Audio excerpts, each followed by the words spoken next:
Voilà. Est-ce qu'on m'entend? Oui. Alors, si on pouvait mettre le temps de parole à 0, merci. Je le respecterai de toute façon.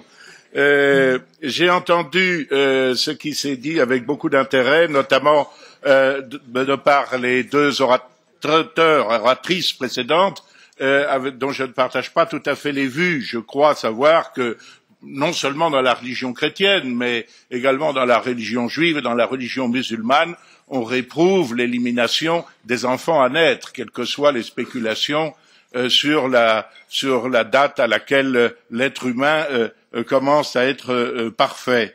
Ce n'est pas d'ailleurs seulement une question religieuse. Je crois que c'est aussi l'apport de philosophie, éventuellement agnostique, et en tout cas l'apport de la science, qui nous a montré que la vie humaine existait parfaitement en puissance dès la conception. Alors, j'ai également écouté avec beaucoup d'attention ce qui a été dit par mes collègues, et notamment de la représentante des commissions.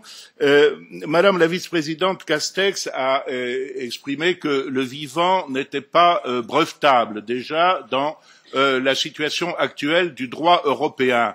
Mais, me semble-t-il, sauf erreur de ma part, ce qui est demandé par l'initiative que personnellement je soutiens, ce n'est pas seulement que le vivant ne soit pas brevetable, c'est qu'on ne détruise pas le vivant humain. Et il est quand même assez paradoxal de dire que le vivant n'est pas brevetable, mais qu'on a la possibilité de l'éliminer. Me semble-t-il, il y a là une carence qui est contraire à la Convention européenne des droits de l'homme et au patrimoine juridique et moral commun quand même à la plupart des peuples européens et de ce que nous avons en commun dans notre civilisation. Je crois assez convaincants les éléments qui nous ont été précisés s'agissant en quelque sorte de l'alignement de l'Union européenne sur le moins-disant éthique des États membres. Autrement dit, si une expérimentation est possible dans un État membre, eh bien, elle pourrait être légitime en ce qui concerne les crédits de l'Union européenne. Et enfin, je voudrais me permettre d'essayer de réfuter l'argument de la subsidiarité qui a été mise en avant.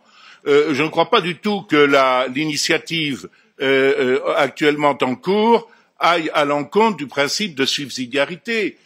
Il s'agit en quelque sorte d'une injonction que l'on se donnerait à nous-mêmes, que l'on donnerait au financement européen. Le fait que l'Union européenne renonce à financer tel ou tel type d'activité ne constitue en aucune façon un empiètement sur les droits des États membres. C'est la raison pour laquelle, je crois, cette initiative est légitime.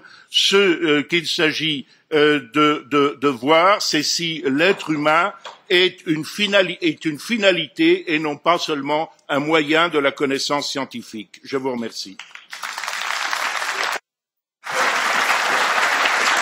Pido nuevamente a los colegas que se limiten. Chers collègues, je vous prierai de bien